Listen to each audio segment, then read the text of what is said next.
Good morning. My name is Lorene. Welcome to Books at the Bottom of the Stairs. Today is sort of between and betwixt of what I wanted to talk about, and thought, well, we opened up our camp this weekend. Hello, Cleo.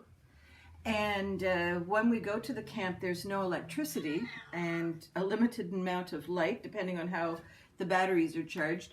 But reading is a big part of what we do, and part of that involves an audiobook, as well as a read aloud book. Well, and usually that's two audiobooks and two read aloud books that we do, because we parse it out. We do it mostly at bedtime when when the lights are sort of no longer working too well. So this time of year is when I usually sit down and go through all the books in my pile and all the scrap pieces of paper and sort out what books I want to take to the camp. And that includes library books and borrowed books and books I've bought. Well, because of the COVID, I've bought more books than ever before. I usually rely on the library. So I still have all of those books that I need to finish in May. That's what, there's like 10 days left in May or something. So I think that's a little bit unrealistic.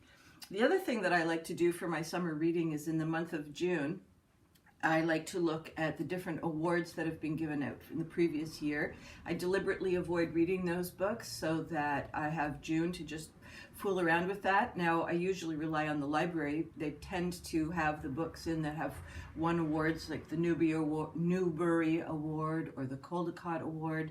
And I think there's a couple of Canadian ones that I like to follow as well, and Canadian Children's Canadian Books usually has the best of 2019, and so I follow all these other indicators. And there's one that I really enjoy is the Prinz Award. That's with a Z, P-R-I-N-Z,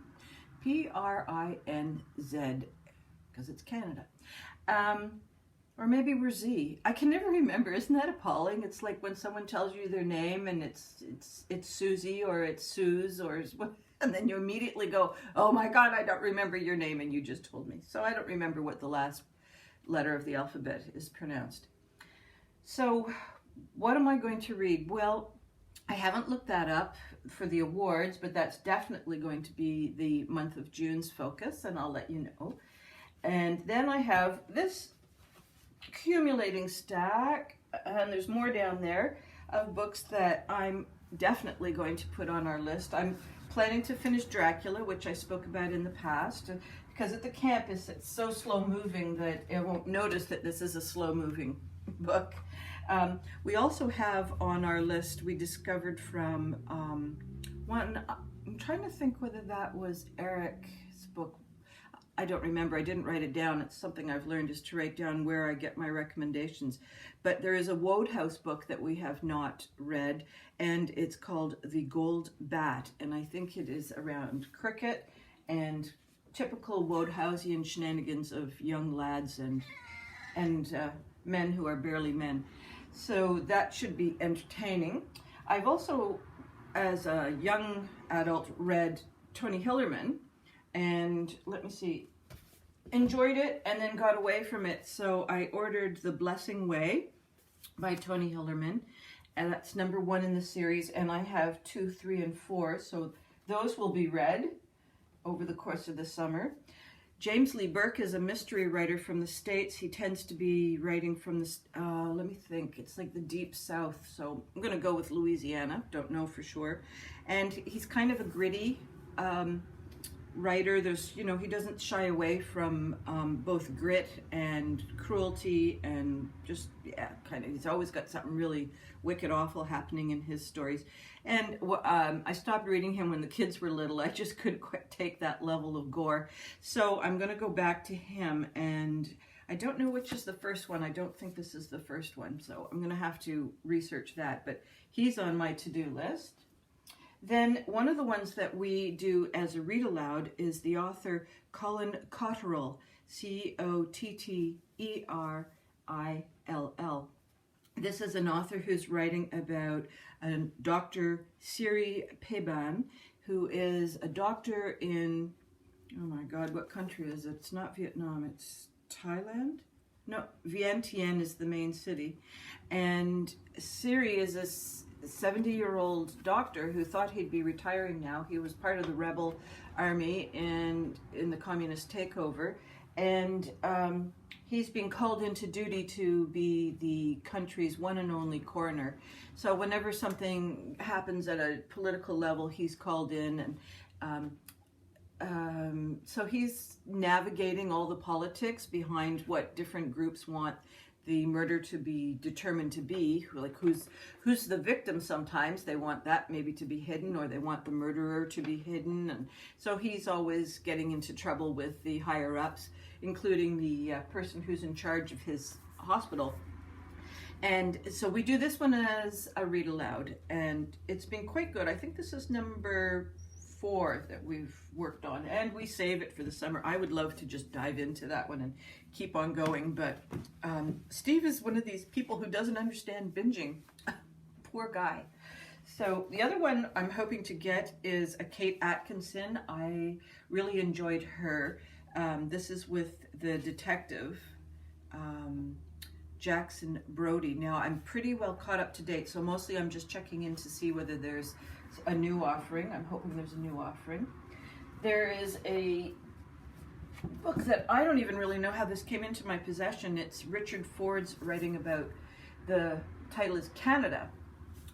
So a young boy whose parents have decided to rob a store or a bank, they get caught, and he has to look after his twin sister. Twin sister runs away, and so friends of the family decide to get him across to Saskatchewan. So I'm not sure whether that means he's, like, maybe is he going from tribe to tribe across the Canadian border? I'm not positive. So I've heard really good things about it, but I really don't know what I'm getting myself into for that one. Hopefully it's good. And then there's a local author, Vicki Grant, and I met her, well, yes, of course, because Halifax is so small, I've met her more times than I even know, probably. And she did an early middle reader called Quid Pro Quo, which is really adorable, about a young fellow who's decided that he's going to be a detective, and he's just kind of socially inept. And Vicki Grant has an ability to write comedy into her characters. So these are 2 new to me, and I believe they're both YA. So this is not suitable for family viewing. And the other one is Betsy Wickwire's Dirty Secrets. So pick those up in the fall, and it's been really, every time I've been a little bit down in the dumpy, I keep thinking, I know I've got those 2 good funny books upstairs, but I've managed to hold off. So my experience in not binging. Now that's just what I have in the house. I have got a list of books that were recommended by Jean at Jean Bookish Thoughts, I believe her name. Yeah, I'll link it in the doobly-doo below. And she made a bunch of recommendations on stories that have to do with dragons. So I thought that would be a lot of fun. I love a dragon. Or as she says, I love me a dragon. And then there's been stuff from Literary Diversions, and there's another one called Redhead Reading, and yeah, so I just, and she enters, when you click on it, then she's got music. I haven't figured out how to do music on mine, and she goes, doodly doodly doodly doos, Sophie blogs. It's so cheerful and funny. There are a couple of other vloggers that I watch, but no, I don't really go for their recommendations too much. And, but some of those are from, what is it? The Lovely War was recommended by someone who I don't normally, pay attention to, but it just, the story captured my imagination. So that's just the beginning. I figure I need at least 20 books to get through August. July we're back and forth between the city and the camp, and so I don't get into the reading quite so deeply. But I figure I need at least 10 books for that. And then June is the awards, so I'm hoping to really have quite a readathon. Plus I got, my 60 some odd books to read in 10 days. So I don't know if you guys do a summer list that's different. One of the things about this list is they're books that I wouldn't just ordinarily gravitate to there, because I'm looking definitely for story. I'm not really looking for challenges. I'm looking to just be able to be reading crazily and reach out and get my drink and my potato chips or whatever, and just have a good old relaxing time. So I hope that all your reading dreams and adventures continue to come true, and I will see you next time. Thank you. Bye-bye.